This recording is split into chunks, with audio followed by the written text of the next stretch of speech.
থানভী রহমাতুল্লাহর কাছে এক লোক এসে বলল, হুজুর আমার বাসায় যখনই যাই দরজাটা খুলতে দেরি, আমার মাথার উপরে আকাশ ভেঙে পড়তে দেরি নাই।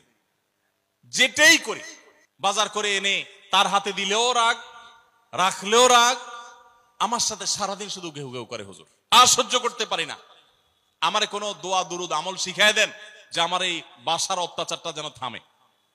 তো থানভী রহমাতুল্লাহ বললেন যে শোনো, তোমার একটা বুদ্ধি শিখাই দেই, দোয়া দুরুদ না। বুদ্ধি হলো এখন থেকে বাসায় গিয়ে দরজা নক করবা, যে নক করার আগে 1 মিনিটের মোরাকাবা করবা। কি করবা? মোরাকাবা বুঝেন? ধ্যান। ধ্যান কি ধ্যান করবা? দরজা যায় থামবা, থেমে চোখ বন্ধ করে মাথাটা নিচু করে চিন্তা করবা আমার ঘরের ভিতরে একটা কুকুর আছে, আর কুকুর মানুষ দেখলে কি করবে? ঘেউ ঘেউ করবে। অতএব এটাতে আমার রাগ হওয়ার তো কিছু নাই, কুকুর কেন ঘেউ ঘেউ করছে এটা জিজ্ঞেস করার তার এক বোকামি। অতএব এটা আমি মাথায় কিছু নেব না, ইগনোর করব। কুকুর থাকলে কুকুর তো ঘেউ ঘেউ করবে, এটা চিন্তা করে এরপরে বিসমিল্লাহ পড়ে নক করবা। তো এই বুদ্ধি অনুযায়ী পরের দিন আসছে বাসা, আগে 1 মিনিট মোরাকাবা করছে, এরপরে দরজা নক করছে। যথারীতি দরজা খোলার পরেই শুরু হয়ে গেছে যুদ্ধ, ইউক্রেন রাশিয়া। যুদ্ধ শুরু হয়ে যাওয়ার পর এই লোক অন্যান্য দিন সেও টুকটাক রিয়াকশন করে, হাতাহাতি বকাবকি, দুই পক্ষ থেকে টুকটাক হামলা পাল্টা হামলা হইতো। কিন্তু আজকে সেই লোকটা আর হামলা টামলা তার করা দূরের কথা, উল্টা সে মিটমিট করে হাসতেছে এবং একটা পর্যায়ে আর নিয়ন্ত্রণ করতে না পারে ফিক করে হাসেই দিচ্ছে। এবার বউ চিন্তা করতেছে কাহিনী কি, কারণ যারা ঝগড়া করে তাদের সাথে পাল্টা ঝগড়া না করলেও কিন্তু মেজাজ গরম হয়। কয়দিন আগে শুনছেন না পত্রিকা যে এক মহিলা স্বামীরে ডিভোর্স দিছে, কেন? কারণ স্বামী ঝগড়া করে না। কয়দিন আগে পত্রিকা দেখছেন। এই মহিলা যখন দেখছে স্বামী হাইসা দিছে, সে এবার ঝগড়া টগড়া থামায় বলতেছে, ঠান্ডা মাথা বলতেছে, কাহিনী কি বলতো, তুমি হাসতেছো কেন? বল না না কিছু না কিছু না। সে তো বলবে না। স্বামী মনে করছে হয়তো অন্য কোনো কাহিনী আছে, কোনোভাবে উদ্ধার করতে পারে নাই। পরের দিন আবার সেম কাহিনী, আবারও হেসে দিচ্ছে। মহিলা চিন্তা করছে ব্যাপার কি, বলে না আজকে তো তোমার একদিন কি আমার একদিন, বলতেই হবে তোমার। কেন তুমি হাসতেছো? আমার ঝগড়ার বিনিময়ে তুমি ঝগড়া না করে হাসতেছো, অপমান করতেছো। আমার ঝগড়ার কোনো দাম নাই, আমি কি কথা বলতেছি না, এগুলো কোনো মূল্য নাই।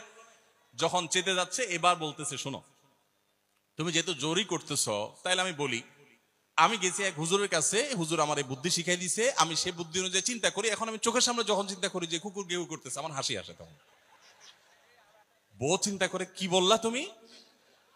তাহলে তুমি এই মনে করো আমারে? এবার থেকে বেচারে ঝগড়া করার আগেই তার থেমে যায়, চিন্তা করে হায় হায় আমি ঝগড়া করলে তো সে মনে মনে আমার ওইটা চিন্তা করবে।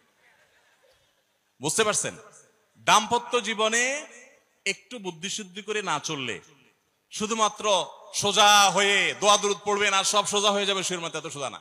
একটু বুদ্ধিশুদ্ধি খাটায় চলতে হয় এবং সবর করতে হয়। এই যে ভদ্রলোক যদি সবর না করতেন, তাহলে মারামারি কাটাকাটি করে কখনো সমাধান হয় না। স্বামী স্ত্রী উভয়কেই আমরা এই যে ঘটনা বলেছি, এই ঘটনার মাধ্যমে কাউকে ছোট করার উদ্দেশ্য না, জাস্ট বোঝানো উদ্দেশ্য। এটা বিপরীত দিক থেকেও হতে পারে যে আমরা সবর করতে হবে দাম্পত্য জীবনে।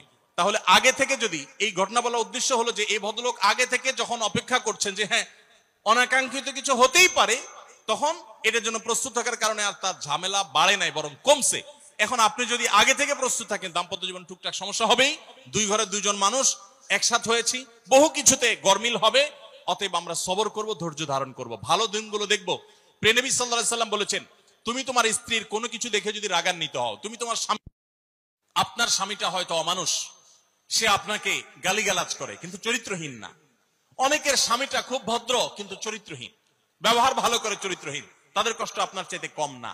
অনেকের স্বামী খুব ভদ্র কিন্তু বেকার, 2 পয়সা কামাই করতে পারে না, সারাদিন ঘরে বসে বসে খায় আর শ্বশুরবাড়ি থেকে যৌতুক এনে না খায়, নিশ্চয় আপনি তার চাইতে ভালো আছেন।